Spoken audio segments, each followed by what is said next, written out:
ఎవరికైనా ఉపయోగపడే విధంగా నేను ఇంతవరకు ఏదీ చేయలేదు. ఇప్పటికైనా ఏదైనా మంచి పని చేయాలని నా మనసు కనిపించింది. అది ఎవరో చూడరా. ఎవరా నువ్వు?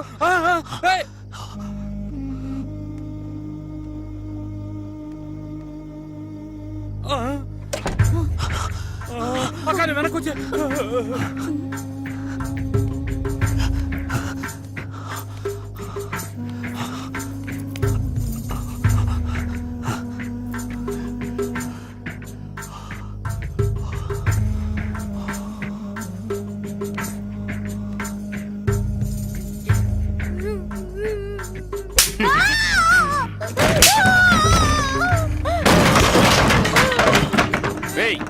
ఎవరా నువ్వు? అడుగుతుంటే చెప్పవే. అడుగుతున్నానుగా చెప్పవే. ఎందుకురా కొడుతున్నా? 4000 ఇచ్చాను, ఏమైనా చేస్తాను, మూసుకొని పోరా.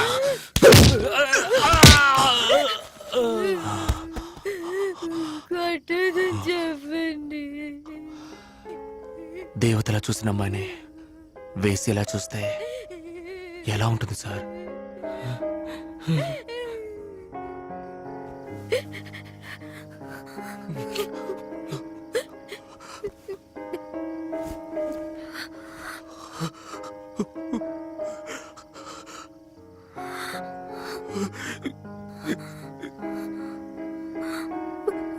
ప్రభా,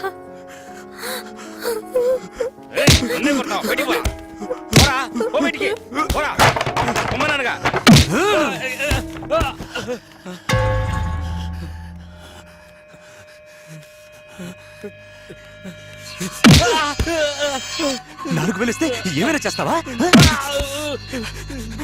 నీ కలిగే ఆ నొప్పేగా తనకి.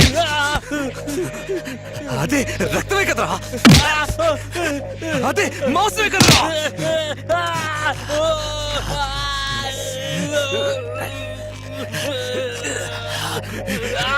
చూడు చూడు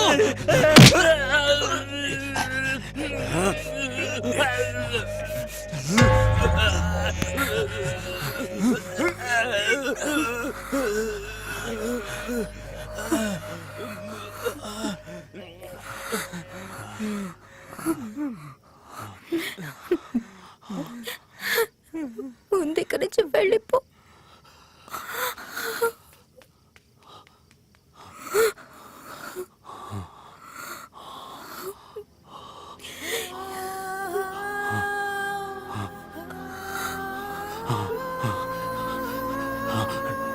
నువ్వు నాతోరా, నాతోరా. నిజంగానే చెప్తున్నావా? నిజంగానే చెప్తున్నావా? నిజంగానే చెప్తున్నావా? నిజంగానే చెప్తున్నావా? నిజంగానే చెప్తున్నావా? నువ్వు చెప్పేది నిజమేనా అంత అనగానే నాలో ఉన్న ఆ చిన్న ప్రభాకర్, చావు హత్య ఇవేమీ తెలియని ఆ చిన్న ప్రభాకర్ మళ్ళీ వచ్చాడని నాకు అనిపించింది. మేమే ఊరు వదిలేసి మాకు నచ్చిన ఊరికి వెళ్ళిపోవాలని నిర్ణయించుకున్నాం. కానీ వెళ్లే ముందు నేను చేసిన పాపాలని సరిదిద్దుకోవాలనిపించింది. అంజలిని ఒక లేడీస్ హాస్టల్లో చేర్పించి ఏం చేయాలని ఆలోచిస్తున్న సమయంలోనే మీ టీవీ వ్యాన్ని చూశాను. 10,000 ఇస్తాననగానే వెంటనే వచ్చేశారు. ఇదిగో ఇప్పుడు రికార్డ్ చేస్తున్నారు. అంత పెద్ద తప్పేం చేశారు సార్ మీరు? దీన్ని రికార్డ్ చేయమంటారేంటి? మా పక్కింటోడు నెలకు 30,000 రూపాయలు సంపాదిస్తున్నాడు. వాడిని చూస్తే నాకు కడుపుమంట. కొత్తగా ఒక పల్సర్ బైక్ ఉన్నాడు. ఎవరు లేని టైం చూసి ట్యాంక్ ఓపెన్ చేసి ఒక గుప్పెడు పంచదార అందులో వేశాను. ఏదో నా వల్ల ఏం సాయం. నా దగ్గర డబ్బులు లేనప్పుడు ఎవరైనా రీబాక్ షూ వేసుకున్నా, రేబాన్ గ్లాస్ పెట్టుకున్నా, ఎవరైనా అమ్మాయితో వెళుతున్నా నాకు కడుపుమంటగానే ఉంటుంది. అందుకు నేనేం చేయగలను? నాకంటూ కుటుంబం, భార్య బిడ్డలు ఉన్నారు. నేనేం చేయలేను. మీకు ఎవరు లేరు కాబట్టి మీరు ఈ పని చేశారు. దీనిపోయి గొప్పగా చెప్పుకుంటున్నారే. ఇప్పుడు పరిస్థితి మారిపోయింది. అంజలి వచ్చేసింది. ఇప్పుడు రికార్డ్ చేసి ఏం చేయబోతున్నారు? వద్దు సార్. నేను రికార్డ్ చేయడానికే పిలిచాను, అడ్వైస్ చేయడానికి కాదు. రికార్డ్ చేయి. ఏదో ఫ్రెండ్షిప్ కొద్దీ చెప్పాను సార్. సారీ సార్, మీ ఇష్టం. ఇవన్నీ ఇంతసేపటి నుంచి ఎందుకు చెప్తున్నానంటే నేను చేసింది కరెక్ట్ అని కాదు. I'm not trying to justify my self. హత్యలు చేశాను తెలిసి తెలియక. నేను చేసిన హత్యల గురించి పోలీసులకు చెప్తే వాడు నమ్మరు. అర్థం కాలేదు కదా? ఒక్క నిమిషం.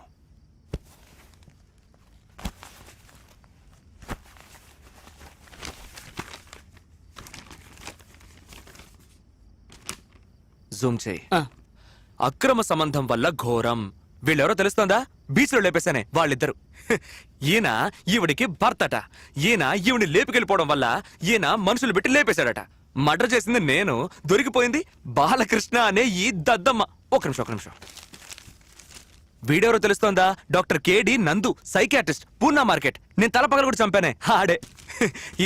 ఇతను రియల్ ఎస్టేట్ గొడవలో లేపేశాడట. మర్డర్ చేసింది నేను, దొరికిపోయింది డాక్టర్ కుమార్ అనబడే ఈ దద్దమ్మ. మంత్లీ టార్గెట్ పూర్తి చేయాలని పోలీసులు కేసుని మూసారు. ఇప్పుడు పోలీసుల్ని అడిగితే నేను ఎవరిని చంపలేదు అంటారు. నన్ను అడిగితే నేను చంపాను అంటాను. నేను చంపానా చంపలేదా? మీకేమైనా అర్థమైందా సార్? అర్థం కాలేదు సార్. నాకు ఏం అర్థం కావట్లేదు సార్. అసలు ఊళ్ళో ఏం జరుగుతుందో కూడా అర్థం కావట్లేదు సార్. 10 సంవత్సరాల క్రితం మినిమం శాలరీ 2,000 రూపాయలు, మాక్సిమం శాలరీ 20,000 ఉంటుంది. కానీ ఇప్పుడు మినిమం శాలరీ అదే 2,000 రూపాయలే, కానీ మాక్సిమం శాలరీ 2-3 లక్షల మీద వెళ్తోంది. ఈ ఊరు 2 లక్షల రూపాయలు తీసుకునే వాడికి తగ్గట్టుగా మారుతోంది. సార్, మొత్తం ఈ ఊర్లో ఎంతమంది ఉంటారు సార్ చెప్పండి? ఒక 60-70 లక్షల మంది ఉంటారు సార్. నేనేమైనా సెన్సస్ లెక్క అడిగానా సార్? ఈ ఊళ్ళో ఉండేది మొత్తం 2 మాత్రమే సార్. అర్థం కాలేదు కదా? ఒకడు షాపింగ్ మాల్ లోపల ఉండేవాడు, ఒకడు షాపింగ్ మాల్ బయట ఉండేవాడు. ఒకడు ఐమాక్స్ లోపల ఉండేవాడు, ఒకడు ఐమాక్స్ బయట ఉండేవాడు. ఏటీఎం సెంటర్ లోపల ఉండేవాడు, ఏటీఎం సెంటర్ బయట ఉండేవాడు. మనవాడు. సార్, క్రెడిట్ కార్డ్ తీసుకుంటారా సార్? డెబిట్ కార్డ్ తీసుకుంటారా సార్? హోమ్ లోన్ తీసుకుంటారా సార్? సార్, అది ఇందులో వేస్తారా సార్? ఇది అందులో వేస్తారా సార్? సార్ పాపం సార్, నేనైనా పర్లేదు సార్, ఏదో 2 పద్యాలు చెప్పి మాస్టర్ ఉద్యోగంతో ఎలాగైనా బతికిపోతాను.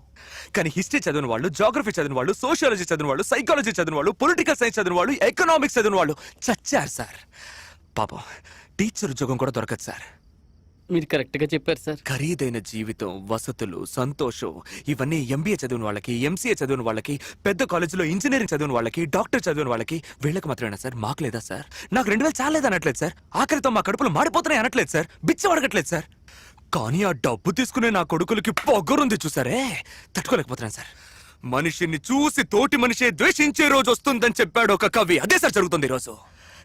2 లక్షల రూపాయలు తీసుకుంటున్నారు, 3 లక్షల రూపాయలు తీసుకుంటున్నారు, కారు కొనుక్కుంటున్నారు, ఇల్లు కొనుక్కుంటున్నారు, రేపని గ్లాస్ పట్టుకుంటున్నారు, షువ్వులు వేసుకుంటున్నారు, సెంటు కొట్టుకుంటున్నారు. డిస్టర్బ్ అవుతామా అవ్వవా సార్? అవుతాం సార్. అవుతాం. Touch me here if you dare, don't look at my face, unbutton me here.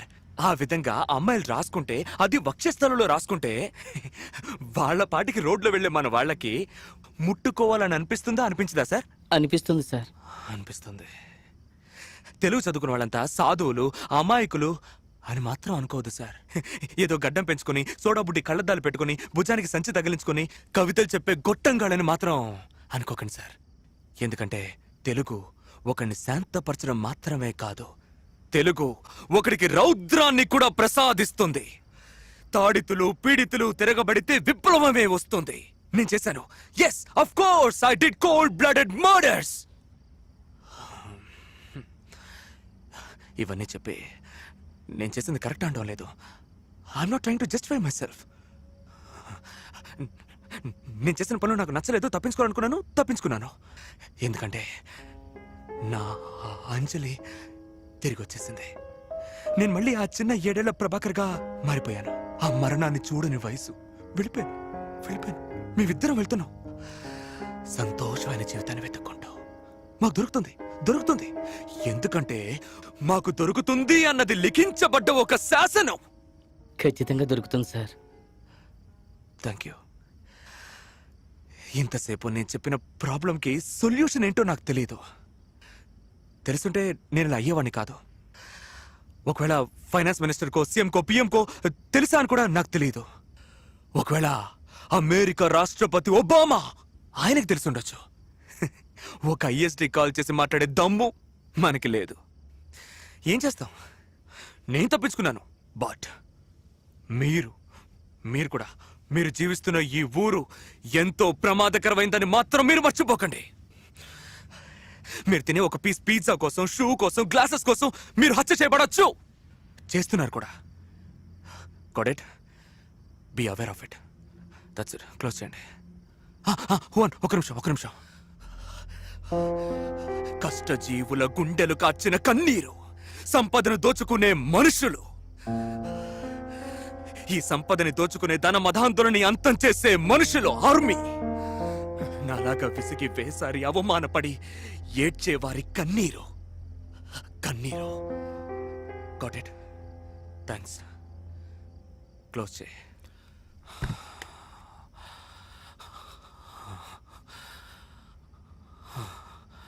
Sir sir sir నాకు మీరు 10,000 రూపాయలు డబ్బు ఇస్తానన్నారు కదా సార్. వద్దు సార్, వద్దు.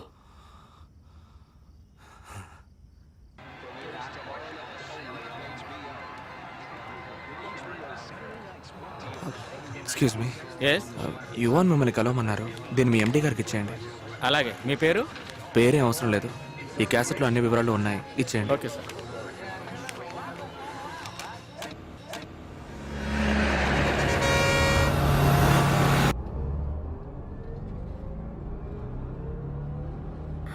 ప్రభా, మ్మ్. ఎందుకురా దీన్ని తీసుకొచ్చావని నీకు బాధగా ఉందా? ఎందుకు ఏమీ అడగట్లేదు? ఏం అడగాలి? 3 సంవత్సరాలుగా ఎంతో కష్టపడ్డాను, ఏవేవో జరిగిపోయాయి. అవన్నీ నీతో చెప్పాలి కదా. ఇలా చూడు, నాకు తెలిసిన అంజలి జీవితంలో ఏది జరగలేదు. జరగని వాటి గురించి ఎందుకు అడగడం, మాట్లాడడం? నా జీవితంలో నేను 10 గంటలకు పడుకొని చాలా కాలం అయింది. ఇలా చూడు, నువ్వు పక్కనున్నావన్న సంతోషంతో బాగా నిద్రొస్తుంది. నువ్వు నిద్రపో, సరేనా? పడుకో, పడుకో.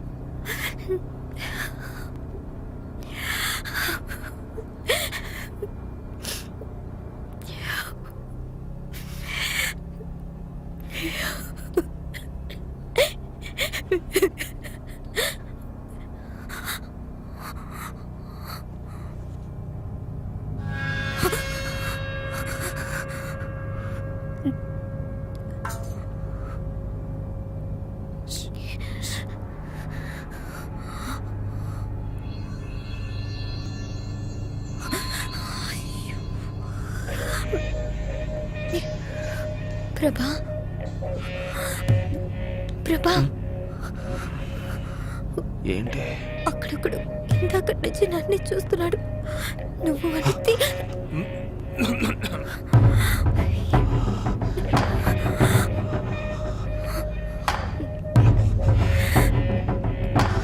ప్రభా, దయచేసి వాడిని చేతుల మాట విను. ఊరుకో అంజలి, నాకేం చేయాలో తెలుసు. ఉండు. ప్రభా, జరి కూర్చో, జరి కూర్చో.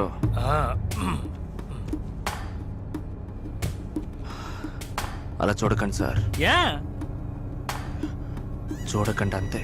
చూడకండి అంటే పోయిన వారం వెళ్ళాను, 3,000 రూపాయలు బయటికి తీసుకెళ్తే ఎంత? ఇప్పుడు అలా కాదు. ఇప్పుడు అలా కాదంటే ఎలా మరి? పెళ్లి జరిగిపోయింది. ఆ, పెళ్లి జరిగిపోయిందా? ఇదెప్పుడు?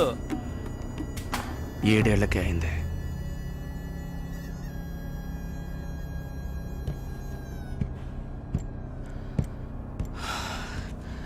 ఎక్కువ నిన్ను చూడ్డం, నిద్రపో. ఏం చెప్పావు? ఏం లేదు, నిద్రపో. చెప్పు, ఏమని చెప్పావు? నీకు నాకు 7 ఏటే పెళ్ళైందని చెప్పాను. నిద్రపో.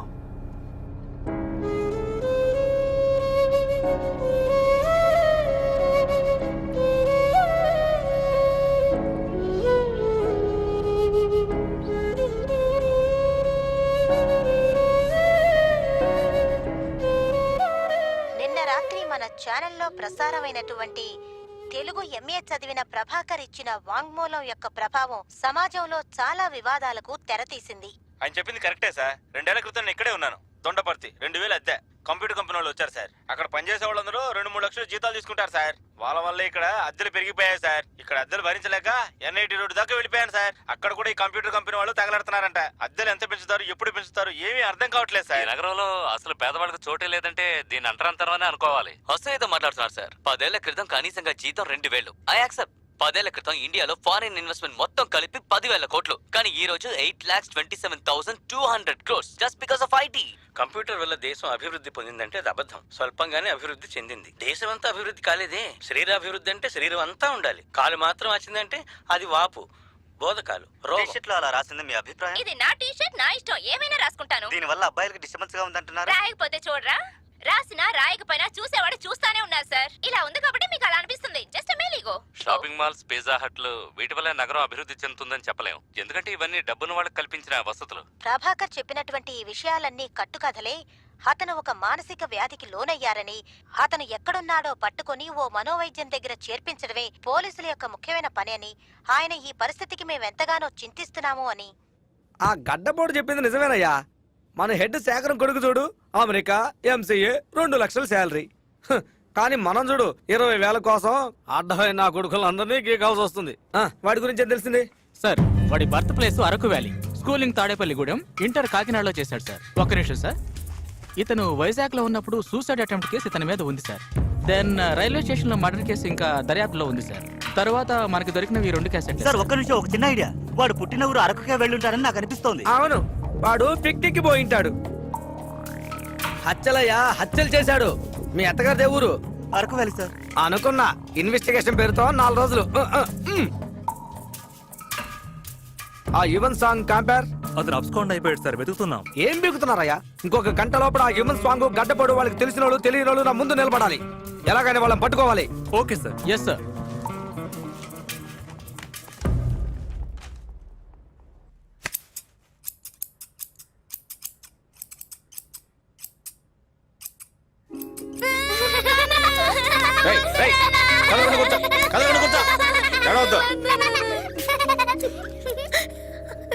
ఎందుకు నవ్వుతున్నావు?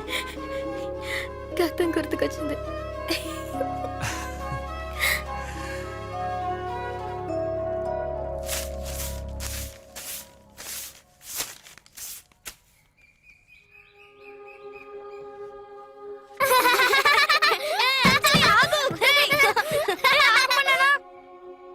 ఎవరు? అది మేము. తాత, మీకోసం ఎవరు వచ్చారు? ప్రభా, ఎవరు కావాలి? Sir, post man Govindu. అవును, మీరెవరు? సార్, నేను ప్రభాకర్. ప్రభాకర్? ఏ ప్రభాకర్? చిన్న వయసులో నేను ఇంట్లోనే ఉండేవాను సార్. మీరేమో వీళ్ళింటి పక్కన ఉండేవారు సార్. మా నాన్న మిలిటరీ, కార్, లారీ యాక్సిడెంట్ లో మా అమ్మ తాతయ్య చనిపోయారు కదా. ఎన్ని సంవత్సరాలైంది? ప్రభా, రా రా రా రా రా. రా రా. ఎలా ఉన్నారు సార్? బాగున్నారు బాబు. అన్నయ్య, ఇతని పేరు ప్రభాకర్. చిన్నప్పుడు ఇంట్లోనే ఉండేవాడు. మా అన్నయ్య, మా వదిన, మనవరాలు.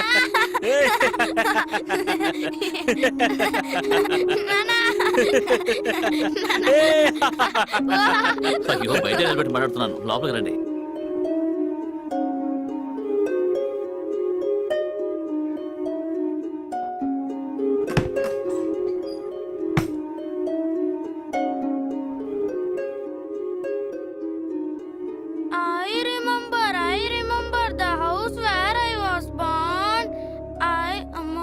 ఏంట్రా? 5 నిమిషాలు పడుకున్న తర్వాత చదువుతానమ్మా. నిన్ను చదువుతానమ్మా. చదువు. I remember the house where I was born. I remember the house where I was born. I remember.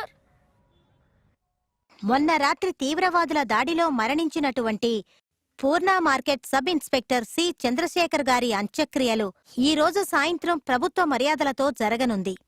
ఈ పరిస్థితుల్లో మన ఛానల్లో ప్రసారమైన ప్రభాకర్ ఇచ్చినటువంటి వాంగ్మూలం ప్రకారం తానే ఈ హత్యలను చేసినట్టు ఒప్పుకున్నారు.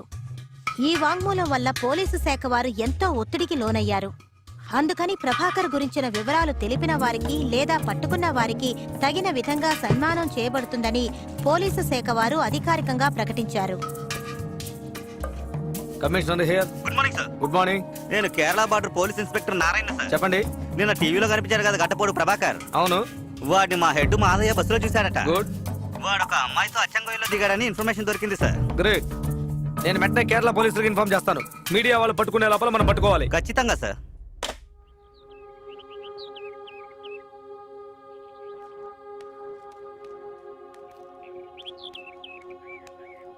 There was a girl. There was a girl who was tall and thin and fair. Her hair was the color of ginger.